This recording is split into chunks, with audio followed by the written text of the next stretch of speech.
വെറും 10 മിനിറ്റ് കൊണ്ട് ഈസി ആയിട്ട് ഉണ്ടാക്കിയെടുക്കാൻ പറ്റിയ ഒരു ജാം റോളാണ് ഞാനിത് തയ്യാറാക്കാൻ പോകുന്നത്. കുക്കിങ്ങിലോട്ട് പോകുന്നതിനേക്കാൾ മുമ്പ് ഈ ചാനൽ ആദ്യമായിട്ട് കാണുന്നവരാണെങ്കിൽ സബ്സ്ക്രൈബ് ചെയ്യാൻ മറക്കരുത്. അതുപോലെ തന്നെ ബെല്ലൈക്കണും കൂടി ഒന്ന് എനേബിൾ ചെയ്തേക്ക്. അപ്പോൾ ഞാൻ ഇടുന്ന എല്ലാ വീഡിയോസിൻ്റെയും നോട്ടിഫിക്കേഷൻ നിങ്ങൾക്ക് കിട്ടും.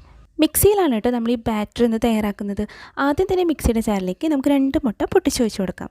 മുട്ട എടുക്കുമ്പോൾ റൂം ടെമ്പറേച്ചറിലുള്ള മുട്ട തന്നെ എടുക്കാനായിട്ട് പ്രത്യേകം ശ്രദ്ധിക്കണം. ഇനി ഇത് 1 മിനിറ്റോളം ഹൈ സ്പീഡിലിട്ട് നന്നായിട്ടൊന്ന് ബ്ലെൻഡ് ചെയ്തെടുക്കണം. കണ്ടോ, ഇതേപോലെ നന്നായിട്ട് പതഞ്ഞ് വരണം.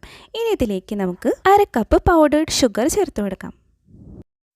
മുട്ടയുടെ സ്മെല്ലില്ലാതിരിക്കാൻ വേണ്ടിയിട്ട് ഇതിലേക്ക് 1/2 ടേബിൾ സ്പൂൺ വാനില എസൻസ് ചേർത്ത് കൊടുക്കാം. മധുരമൊക്കെ ഒന്ന് ബാലൻസ് ചെയ്ത് കിട്ടാൻ വേണ്ടിയിട്ട് ഇതിലേക്ക് ഒരു പിഞ്ച് ഉപ്പ് ചേർത്ത് കൊടുക്കാം. ഇതെല്ലാം കൂടി 30 സെക്കൻഡ് ഹൈ സ്പീഡിലിട്ട് നന്നായിട്ടൊന്ന് ബ്ലെൻഡ് ചെയ്തെടുക്കാം. പിന്നെ ഇതിലേക്ക് 1 ടേബിൾ സ്പൂൺ സൺഫ്ലവർ ഓയിൽ കൂടെ ചേർത്ത് കൊടുത്ത് നന്നായിട്ടൊന്ന് ബ്ലെൻഡ് ചെയ്യാം.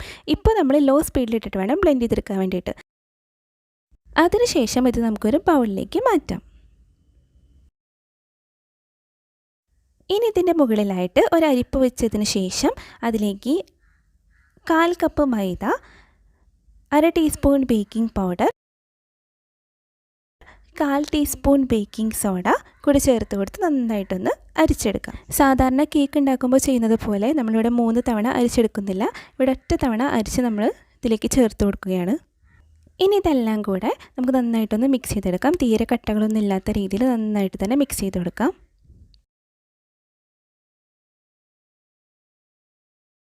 എല്ലാം നമ്മൾ നന്നായിട്ട് മിക്സ് ചെയ്തെടുത്തിട്ടുണ്ട്. നമ്മളിവിടെ ജാം റോൾ തയ്യാറാക്കുന്നത് ഫ്രൈ പാനിലാണ്. ബാറ്ററി ഫ്രൈ പാനിലേക്ക് ഒഴിക്കുന്നതിനേക്കാളും മുമ്പ് കുറച്ച് ഓയിലോ അല്ലെങ്കിൽ ബട്ടറോ വെച്ചിട്ട് നന്നായിട്ടൊന്ന് സ്പ്രെഡ് ചെയ്ത് കൊടുക്കാം. അതിനുശേഷം അതിന് മുകളിലായിട്ട് നമുക്കൊരു ബട്ടർ പേപ്പർ വെച്ച് കൊടുത്ത് അതിന് മുകളിൽ വീണ്ടും നമുക്ക് കുറച്ച് ഓയിൽ സ്പ്രെഡ് ചെയ്ത് കൊടുക്കണം.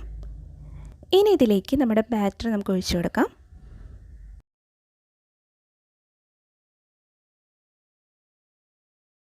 ഇനി ഇതിലെ എയർ ബബിൾസ് ഒക്കെ കളയാൻ വേണ്ടിയിട്ട് ഒന്ന് ടാപ്പ് ചെയ്ത് കൊടുക്കാം. സാധാരണ കേക്ക് ഉണ്ടാക്കുമ്പോൾ ചെയ്യുന്നത് പോലെ നമ്മളിതൊരു ഓവൻ സെറ്റപ്പിലോ അല്ലെങ്കിൽ ചൂടുള്ള പ്രീ ഹീറ്റ് ചെയ്ത ഏതെങ്കിലും ഒരു പാത്രത്തിൻ്റെ മുകളിൽ വെച്ചിട്ടല്ല ബേക്ക് ചെയ്തെടുക്കുന്നത്. ഡയറക്റ്റ് ഫ്ലെയിമിൽ വെച്ചിട്ടാണ്. എയർ ടൈറ്റ് ആയിട്ടുള്ള ലിഡ് ഉപയോഗിച്ചിട്ട് വേണം മൂടി വയ്ക്കാനായിട്ട്. ഇനി നമുക്ക് ലോ ഫ്ലെയിമിൽ 10 മിനിറ്റ് ഇത് വെക്കാം.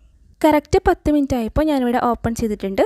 ഇനി ഇത് നന്നായിട്ട് ബേക്ക് ആയിട്ടുണ്ടോ എന്ന് അറിയാൻ വേണ്ടിയിട്ട് ഒരു സ്റ്റിക്ക് വെച്ചിട്ട് നമുക്കിതൊന്ന് കുത്തി നോക്കാം.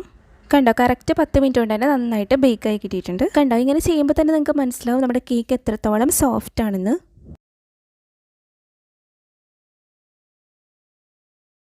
ഒന്ന് ചൂടാറിയതിന് ശേഷം ഞാനിതൊരു പ്ലേറ്റിലേക്ക് മാറ്റിയിട്ടുണ്ട്.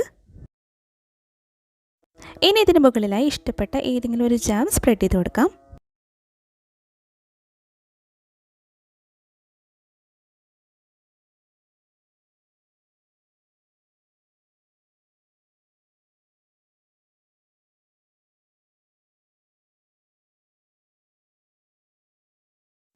ജാം സ്പ്രെഡ് ചെയ്ത് കഴിഞ്ഞ് നമുക്കിതൊരു ബട്ടർ പേപ്പറിലേക്ക് മാറ്റണം. നമുക്ക് റോൾ ചെയ്യാൻ എളുപ്പത്തിന് വേണ്ടിയിട്ടാണ് ബട്ടർ പേപ്പറിലേക്ക് മാറ്റി കൊടുക്കുന്നത്. എന്നിട്ട് പതുക്കെ നമുക്ക് ഇതേപോലെ ഒന്ന് റോൾ ചെയ്ത് കൊടുക്കണം. സാധാരണ ഇത് റോൾ ചെയ്ത് കഴിയുമ്പോൾ നമ്മൾ ഫ്രിഡ്ജിൽ 10 മിനിറ്റ് വെക്കാറുണ്ട്. പക്ഷേ ഇവിടെ ഞാൻ ഫ്രിഡ്ജിൽ വെച്ചിട്ടില്ല. നമ്മൾ കട്ട് ചെയ്യാനുള്ള എളുപ്പത്തിന് വേണ്ടിയിട്ടാണ് അങ്ങനെ ഫ്രിഡ്ജിൽ ഒരു 10 മിനിറ്റ് വെച്ച് സെറ്റാക്കുന്നത്. പക്ഷേ നമ്മുടെ കേക്ക് ഇവിടെ നന്നായിട്ട് സെറ്റ് ആയതുകൊണ്ട് ഞാനിവിടെ ഫ്രിഡ്ജിൽ വെച്ചിട്ടില്ല. ഫ്രിഡ്ജിൽ വെക്കണം നിർബന്ധമില്ല.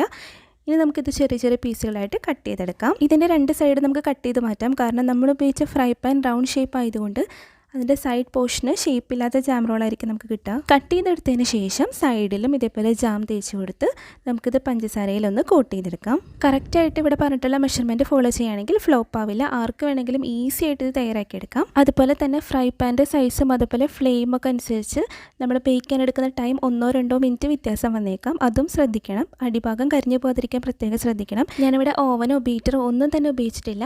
നമ്മൾ വീട്ടിലുള്ള മിക്സിയിലാണ് നമ്മൾ ഈ ബാറ്റർ തയ്യാറാക്കി എടുത്തിട്ടുള്ളത്. എന്നിട്ട് ഒരു ഫ്രൈ പാനിൽ ഒഴിച്ച് ഡയറക്റ്റ് ഫ്ലെയിമിൽ വെച്ചിട്ടാണ് നമ്മളിത് തയ്യാറാക്കി എടുത്തിട്ടുള്ളത്. അത്രയ്ക്ക് ഈസി റെസിപ്പിയാണ്. അപ്പോൾ ഇതെല്ലാവരും വീട്ടിൽ ട്രൈ ചെയ്ത് നോക്കണം. ഇഷ്ടപ്പെടുകയാണെങ്കിൽ ഈ ചാനൽ സബ്സ്ക്രൈബ് ചെയ്യാനും ഈ വീഡിയോ ലൈക്ക് ചെയ്യാനും മറക്കരുത്. പുതിയൊരു റെസിപ്പിയുടെ വിശേഷങ്ങളുമായി ഞാൻ വീണ്ടും വരും. അതുവരെ ഗുഡ് ബൈ.